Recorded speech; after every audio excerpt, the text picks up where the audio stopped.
միջոցով ազդել ընտրությունների արդյունքների վրա։ Ես շատ կարևոր է, որ բացի իրապահ մարմինների բացահայտումներից, մենք որպես ժողովուրդ Հայաստանում վերջնականապես հանենք ընտրակաշառքները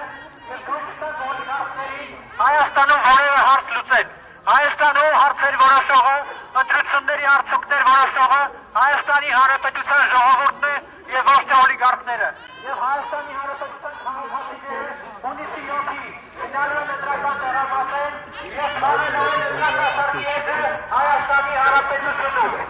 Եվ